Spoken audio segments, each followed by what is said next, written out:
মহারাজ, অনেকদিন ধরে একটা কথা বলবো ভাবছি, কিন্তু বলতে পারছি না মহারাজ। তা মহারাজকে না বলে কথাটা চেপে রেখেছো কেন গোপাল? আপনি আপনার মুখের দরজা আর কানের জানালা বন্ধ রাখলে খুশি হব। যাই হোক, আমি জানতে চাইছি, আপনি তো কৃষ্ণনগরের রাজাধিরাজ মহারাজ কৃষ্ণচন্দ্র। হ্যাঁ, তো এতদিন পরে তোমার কি সে ব্যাপারে কোনো সন্দেহ আছে নাকি? না মহারাজ, আমার এই ব্যাপারে কোনো সন্দেহই নেই, কিন্তু একটা জিনিস জানতে চাই যে আপনার শাসনকাল সম্বন্ধে আপনার নিজের জানতে ইচ্ছে করে কিনা। এতে অত জানা বোঝার কি আছে? কৃষ্ণনগরের শাসন কার্য দারুণ চলছে, দারুণ। মানেটা খুবই সোজা মহারাজ। আমাদের রাজ্য ছাড়া অন্য রাজ্যের খবর নিলে জানা যাবে কোথায় কি হয়, আর তার নিরিখে কৃষ্ণনগরের স্থান কোথায়। তুমি মহারাজকে কি অপমান করতে চাইছো গোপাল? এই ধৃষ্টতা এই অধম গোপালের নেই মন্ত্রীমশাই, তবে ভালোরও তো ভালো আছে, তাই বললাম আর কি। আমাদের প্রজাদের তো পূর্ণিমা অমাবস্যা এটা সেটা সমস্যা লেগেই আছে। তা বাকি রাজ্যে কিভাবে সব সমস্যার সমাধান হচ্ছে আমারও মনে হয় সেটা জানা খুবই জরুরি। গোপাল ঠিকই বলছে, নিজের সৌন্দর্য কখনো নিজে বোঝা যায় না। বাইরের একটা দ্বিতীয় বা তৃতীয় ব্যক্তি যদি সুন্দর বলে তবেই আসল সুন্দর। এই তো মহারাজ, আপনার একদম খোলতাই মাথা। কি সুন্দর আমি চট করে বললাম আর আপনি ঝট করে বুঝে গেলেন। শোনো গোপাল, কোথায় কেমন রাজ্য পরিচালনা হচ্ছে সেই ব্যাপারে তোমাদের খোঁজ খবর নিতে হবে। যদি কোথাও থেকে ভালো কোনো বুদ্ধি পাওয়া যায় যা আমাদের রাজ্যের কল্যাণে কাজে লাগানো যাবে, তাহলে আমরা সেটা কাজে লাগাবো। হ্যাঁ মহারাজ, এটাই আমি বলতে চাইছিলাম আর কি। শোনো, তাহলে তোমার নেতৃত্বে একটা উচ্চ পর্যায়ের প্রতিনিধি দল বিভিন্ন রাজ্যের বিভিন্ন জায়গায় যাবে আর আমাকে সে খবর দেবে। না না, এসব উচিত নয়। এত তুলনা করে সময় নষ্ট করার কোনো মানেই হয় না। তুমি শুধু নামেই মন্ত্রী হয়েছ। শোনো, রাজ্য পরিচালনা করা একটা শিল্প, বুঝলে গোপাল? মন্ত্রী কথা বাদ দাও তো। মহারাজ, গোপালকে তোল্লাই দিয়ে এই কাজটা কিন্তু আপনি একদম ভালো করলেন না। মন্ত্রীমশাইয়ের সব কিছুতেই বাধা। মন্ত্রিত্ব বাধা লগ্ন, বিপত্তি তিথিতে জন্ম, তাই এরকম করছেন। শুভ কাজে দেরি করতে নেই গোপাল। সকল রাজসভাসদ আজকে বিকেলে রাজবাড়ির মাঠে উপস্থিত থাকবে। তোমাদের যাত্রা তখনই শুরু হবে, আর কে কি দায়িত্ব নেবে সব আমি তখনই বুঝিয়ে দেব। যথা আজ্ঞা মহারাজ। হ্যাঁ, আজকে রাজসভা তাহলে এখানে শেষ হলো। গুঞ্জি, আর কষ্ট করতে হবে না, বুঝলে? সব ব্যবস্থা হয়ে গেছে। তুমি শুধু আমার জামা কাপড় আর কিছু শুকনো খাবার দাবার খেয়ে উঠে গুছিয়ে রেখো। হ্যাঁ, এ কি মহারাজ মাইনে বাড়াবেন না ভ্রমণে নিয়ে যাবেন? না না, ভ্রমণ করবো তো আমরা। আমি একটা জব্বর দায়িত্ব পেয়েছি, বুঝলে? ওই প্রতিনিধি দলের মাথা বলে কথা। ভালো, যা হবার তো সেই মহারাজেরই হবে, আমাদের আর কি। বেতন তো আর বাড়বে না। আমি তো বেতন বাড়ানোর কথা একবারও রাজসভায় উল্লেখ করিনি। তাহলে কি করে কাজ হবে? কাজ তো হতেই হবে গিন্নি। সকালে রাজসভায় যেটা করেছি সেটা হলো পূর্ব রাগ, এরপরে বিকেল থেকে শুরু হবে অনুরাগ, তারপরে হবে ভীষণ রাগ, আর এই রাগের আগুনে জল ঢালতেই মহারাজ বেতন বাড়িয়ে দেবেন। তুমি কি সাংঘাতিক কথা বলো! আমি তার মাথা মুন্ডু কিছুই বুঝতে পারি না। এখন কিচ্ছু বুঝতে হবে না গিন্নি। আগে মহারাজের প্রতিনিধি হয়ে ঘুরে বেড়ানোর মজাটা আচ্ছা করে নেব, তারপর ধীরে ধীরে আসল কাজ সারবো। ভালো।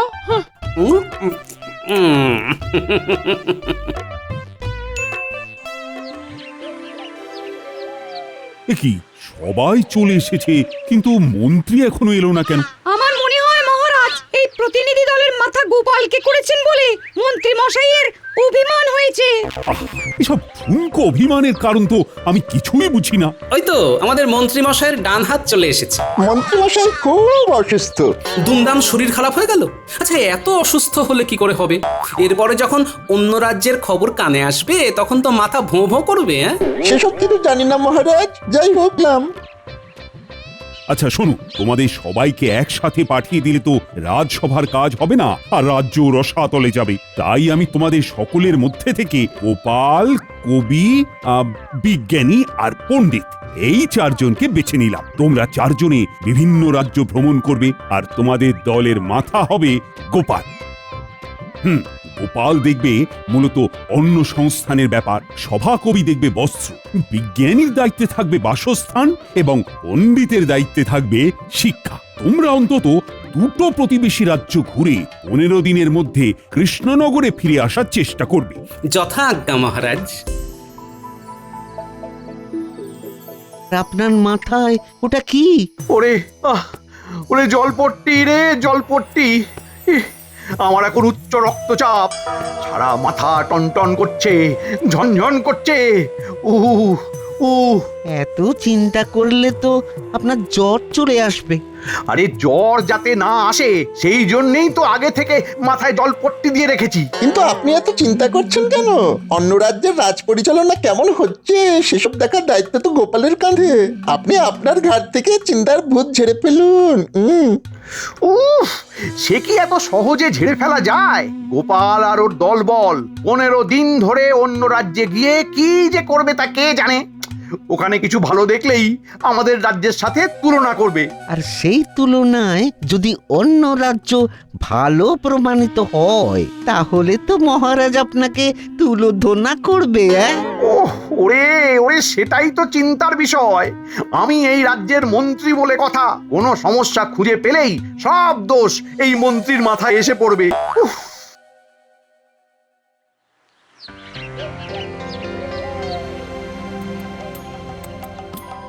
আরে আরে, কৃষ্ণনগরের সভাসদগঞ্জে সবাই আসেনি খাম্বাজরাজ, শুধু আমরা চারজন মাত্র, আমি, সভাকবি, বিজ্ঞানী আর পণ্ডিত। তা বিনা নিমন্ত্রণে হঠাৎ করে হাজির, কোনো কারণ আছে বুঝি? এ কেমন কথা মন্ত্রী? ওনারা আমাদের অতিথি, অতিথিদের সাথে কেউ এইরকম আচার আচরণ করে? ভুল হয়ে গেছে মহারাজ, আপনারা এত দূর থেকে এসেছেন, আসুন আপনারা অতিথিশালায় এসে বসুন, আমি আপনাদের খাওয়া দাওয়া আর বিশ্রামের বন্দোবস্ত করছি। হে কি গোপাল, দুপুরে আমাদের খাওয়া তো কখন হয়ে গেছে, কিন্তু তুমি এখনো খাচ্ছ? আর বলো না বিজ্ঞানী, ওই পোলাওয়ের সাথে মাংসের ঝোলটা যা বানিয়েছে না, আমি লোভ সামলাতে পারিনি, তাই খাম্বাজরাজের রাধুনির কাছ থেকে একটু চেয়ে আনলাম আর কি। বিকেলে তো আবার মুড়ি তেলে ভাজা খেতে দেবে বললো। সেটাও হজম করে নেব। খাচ্ছে গোপাল, দাচ্ছে গোপাল, বাড়ছে তাহারে ভুঁড়ি, এখনো খাচ্ছে মাংস পোলাও, বিকেলে খাবে মুড়ি। কি গোপাল, তোমাদের যত্ন আত্মীর কোনো ত্রুটি হয়নি তো? না না খাম্বাজরাজ, কি যে বলেন। যাই হোক, আসার পর থেকে আপনার সাথে অনেক কথাই হয়েছে, কিন্তু জরুরি কথাটাই হয়নি। হ্যাঁ বলো গোপাল। আমার মনে হয় ওই আলোচনাটা একটু বাইরে হাঁটতে হাঁটতে করলে ভালো হয়। এত খাওয়া দাওয়া হচ্ছে, খাবারটাও হজম হয়ে যাবে আর কি। তাহলে তাই চলো, এই তোমরাও সবাই এসো। যত্র হটন্তি তত্র ভুঁড়ি কমন্তি। আমরা আসলে ওই মহারাজ কৃষ্ণচন্দ্রের প্রতিনিধি হিসেবে এখন বেশ কিছু রাজ্য ভ্রমণে বেরিয়েছি। বাহ, বেশ ভালো। মাঝে মাঝে এরকম ঘুরতে যাওয়া শরীর আর মনের জন্য খুবই ভালো। মহারাজের জয় হোক। মহারাজ, এই নিন আপনার দুপুরের শরবত, আপনি তো না খেয়েই বেরিয়ে পড়েছেন। কই দেখি দেখি। বাহ, বেশ মিষ্টি আছে, এই নিন। কি গোপাল, তুমি আমার শরবত খেয়ে নিলে কেন? পুরোটা খাইনি তো খাম্বাজরাজ, শুধু দেখে নিলাম মিষ্টি না টক। মা গোপাল, তুমি কিন্তু খুব দুষ্টু হয়েছো। কোনো ব্যাপার না, আমি আবার শরবত করে আনছি। থাক, আর লাগবে না। তাহলে আমি বাকিটাও খেয়ে নিচ্ছি, ভালোই হলো। জলের দরে ফলের রস, মানে ওই বিনামূল্যেই হয়ে গেল। ওসব বাজে কথা রেখে যেটা বলতে চাইছিলে সেটা বলো। গোপালের শুধু বাজে বকিতং বকিতং। আমরা চারজন আপনার রাজ্যের 4টে বিষয় সম্পর্কে জানতে এসেছি। আমি অন্ন, বিজ্ঞানী বাসস্থান, সভাকবি বস্ত্র আর পণ্ডিত শিক্ষা সম্পর্কে জানবো। ও এই ব্যাপার, তা এই ব্যাপারে যে বা যারা তোমাদের সহযোগিতা করবে তাদের সাথে কথা বলিয়ে দেব। উফ, তাহলে তো ভালোই হয়। আচ্ছা চাষি ভাই, তোমাদের এবারে ফলন কেমন হয়েছে? কি বলবো বলো, আমাদের জমিতে খুব একটা ফলন হয় না, যা হয় তাতে নিজেদের সংসারে দুবেলা দুমুঠো খেয়ে পরে বাঁচতে পারি আর কি। আর তোমাদের রাজাকে খাজনা দিতে হয় না? না, খাজনা নিয়ে জোরাজুরি করেন না উনি। সে কি গো? হ্যাঁ, আমাদের রাজা মন্ত্রী খুবই ভালো, প্রজাদের ভালো মন্দ ব্যাপারটা বেশ বোঝেন। বেশ বেশ।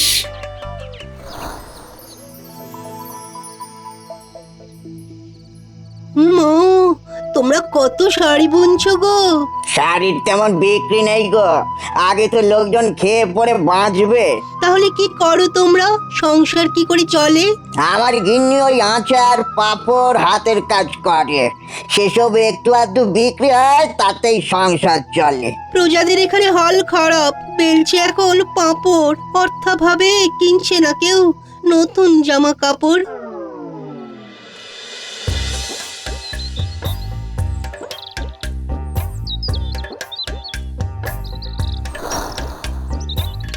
আচ্ছা, সেই জন্যে খাম্বাজ রাজ্যে নতুন বাড়িঘর হচ্ছে না। বুঝেছি। বেশ বেশ, আমি চলি গো।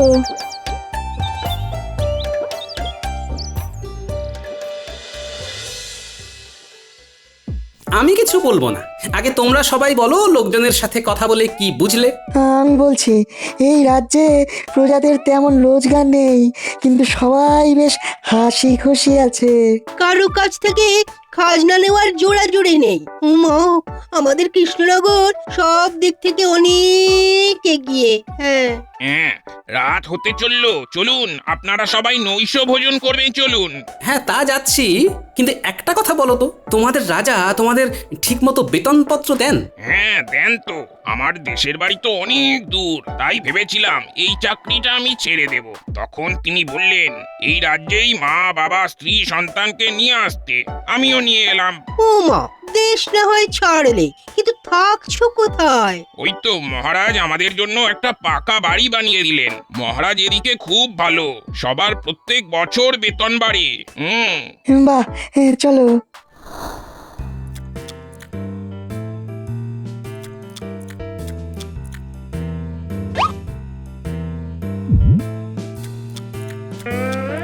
কি গোপাল, তুমি আবার আমার পাক থেকে রসগোল্লা তুলে নিলে কেন? একটু দেখলাম রসগোল্লাটা মিষ্টি না টক। উফ, তোমাকে নিয়ে তো আর পারি না। এই এই কে আছো? গোপালকে ভরপেট খাওয়াও।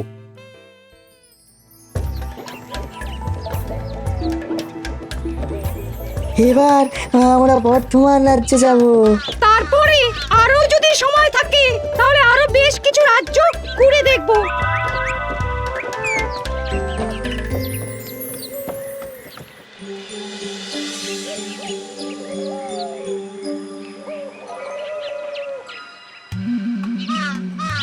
কি মন্ত্রী, এতদিন হয়ে গেল, এখনো আমার পাঠানো প্রতিনিধি দলের কেউ তো এলো না। দলের মাথা যদি গোপালকে করেন, তাহলে তো আপনার কপাল খারাপ হবেই। আপনি তাই চিন্তা ভাবনা ছেড়ে দিয়ে রাজসভায় চলুন মহারাজ।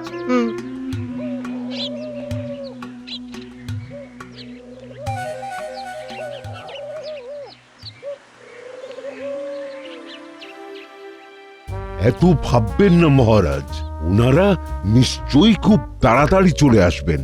এই তো মহারাজ চলে এসেছি। আর অপেক্ষা করতে হবে না মহারাজ। আমাদের রাজ্য ভ্রমণ সম্পূর্ণ। হ্যাঁ, তা তোমরা সবাই কেমন কি দেখলে শুনলে সেটা বলো। মহারাজ, রাজস্ব আদায়ের দিক থেকে সব রাজ্যের থেকে এগিয়ে কৃষ্ণনগর।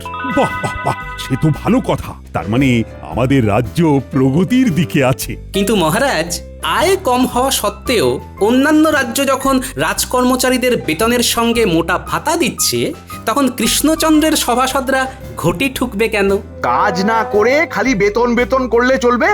অন্য রাজ্যের রোজগার কম, সভাসদের বেতন বেশি, আমাদের এখানে কম বেতনেই থাকতে হবে খুশি। আমার আর আজকে কিছু ভালো লাগছে না। যা কথা হবে আগামীকাল। তোমরা যে যার বাড়ি চলে যাও, আগামীকাল এই নিয়ে কথা হবে। মহারাজ, আজকে কিন্তু একটা হেস্তনেস্ত করতেই হবে, আমি বলবো না। মহারাজ, খাম্বাজ রাজ্যে বর্ধমান রাজ্যে আমাদের মতন শিক্ষার সুব্যবস্থা নেই, থাকলেও পাঠশালায় ছেলে বলে আসে না। আমার যদি বেতন না বাড়ে তাহলে আমি কি করে পড়ানোর অনুপ্রেরণা পাবো? ওমা, অবস্থা তাঁত শিল্পেও মহারাজ। এখন তাঁতিরা পাঁপড় বেলছে, আর আমাদের সভাসদরাই যদি ভালো কাপড় জামা না পরে তাহলে তো একই অবস্থা আমাদের রাজ্যেও হবে। মাইনেটা বাড়ান না। হ্যাঁ মহারাজ। ওরা সবাই সত্যি বলছেন। আর কতদিন পুরানো বেতনে কাজ করব? বাজারের পচা শাক সবজি আর মাছ খেয়ে থাকবো নাকি? সেসব খেয়ে রোগ হলে আবার পাচনের খরচ। আচ্ছা দেখছি। উফ অমন্ত্রী, আমাদের কোষাগারের কি অবস্থা? মহারাজ, কোষাগারের যা অবস্থা তাতে বেতন বাড়াতে গেলে প্রজা কল্যাণমূলক কাজ সব বন্ধ হয়ে যাবে মহারাজ। ও বাবা, তাহলে তো বেতন বাড়ানো যাবে না। রাখুন তো মন্ত্রীর কথা। একদম বাজে কথা বলবে না গোপাল। মহারাজ এক কথার মানুষ, আর তাই বেতন বাড়বে না যখন একবার বলে দিয়েছেন তখন আর বাড়বে না। আমরাও তাহলে ছাড়বো না। হ্যাঁ, আমরা রাজবাড়ির দরজার সামনে সবাই ধন্যায় বসবো, আমরণ অনশন করব। হ্যাঁ হ্যাঁ, সকল রাজ্যবাসী জানুক আমাদের মহারাজ কতটা নির্দয়, আর তারপরে সবার সামনে মহারাজের নাক কাটা যাবে। চলুন সবাই ধন্যায় বসি।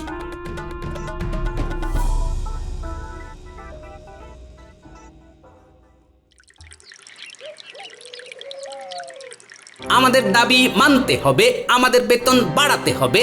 আমাদের দাবি মানতে হবে, আমাদের বেতন বাড়াতে হবে। ন্যায্য ভাতা দিতে হবে, নইলে আমরা আমরণ অনশন করব। দিতে হবে, দিতে হবে, দিতে হবে, দিতে হবে। আমার কিন্তু খুব চিন্তা হচ্ছে মন্ত্রী। এরকম সব রাজসভাসদ যদি ধর্নায় বসে থাকে তাহলে তো রাজ্য লাটে উঠবে। মহারাজ, আপনি নিজেই নিজের বিপদ ডেকে এনেছেন। গোপালকে আর 5টা রাজ্যের খোঁজ নিতে বলেই এই রকম দাবি করার সুযোগ করে দিয়েছেন। ঠিকই বলেছো মন্ত্রী। দেখুন মহারাজ, অনশন আর কদিন করবে? কদিন আর না খেয়ে থাকবে?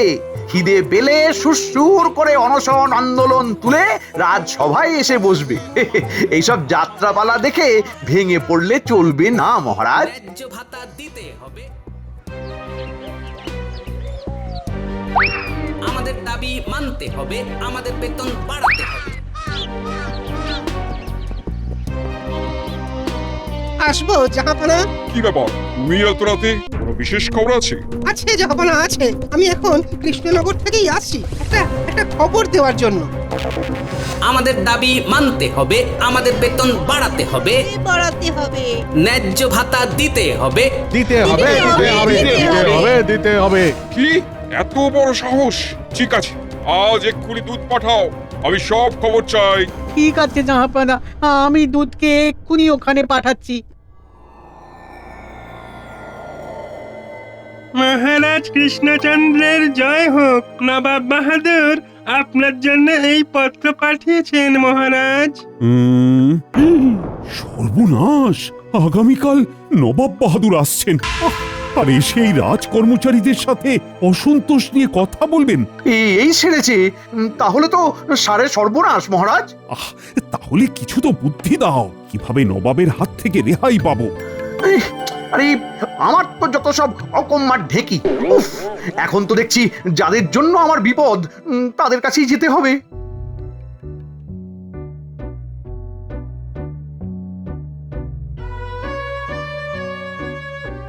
মানতে হবে, মানতে হবে।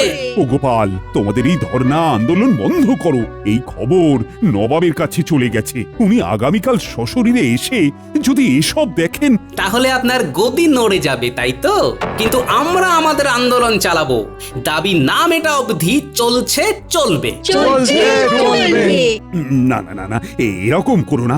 কিছু একটা উপায় তো বলো, নইলে আমার গদি ডুবে গেলে তো নবাবও যে তোমাদের মোটা বেতন দেবেন তার কোনো ভরসা নেই।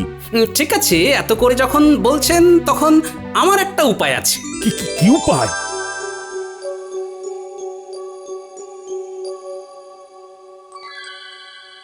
আচ্ছা, বেশ বেশ। কি কৃষ্ণচন্দ্র, শুনলাম সব সভাসদ ধর্ণা করছে, অনশন করছে।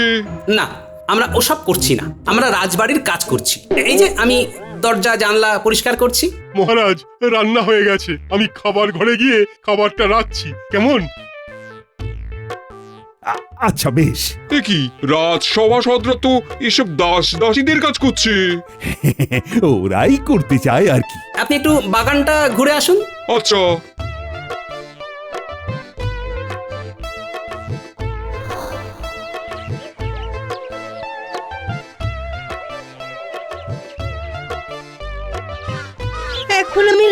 দিয়ে দিচ্ছি গাছে জল, কদিন পরে আসবে গাছে মিষ্টি মিষ্টি ফল। কি কাণ্ড! জাহাপনা, কোনো কাজই ছোট নয়। বেতন বা ভাতা উপযুক্ত হারে না পেয়ে আমরা বাধ্য হয়ে এমন এমন কাজ করছি, এতে রোজগারটা যা একটু বাড়ে। এই যা, গোপাল হাটে হাঁড়ি ভেঙে দিল। এইভাবে সভাসদদের যদি কাজ করে খেতে হয় তবে রাজ্যের কাজ হবে কি করে? থেকেই রাজ্যের জন্য অনুদান পাঠানো বন্ধ করে দেবো। তাতেও যদি কাজ না হয় আমি তোমাকে এই রাজ্য থেকে অপসারিত করব। ওরে বাবা রে বাবা, এরকম করবেন না জাহাপানা। তাহলে আজকে থেকেই সবার বেতন বাড়াও, আর যাদের যা কাজ তাদের তা করাও। দূর দূর, কি কুক্ষণে যে চার মূর্তিকে ভিন রাজ্য ভ্রমণে পাঠালাম। ও মা গো, আজ তো সব তাজা সবজি, টাটকা মাছ, কি ব্যাপার!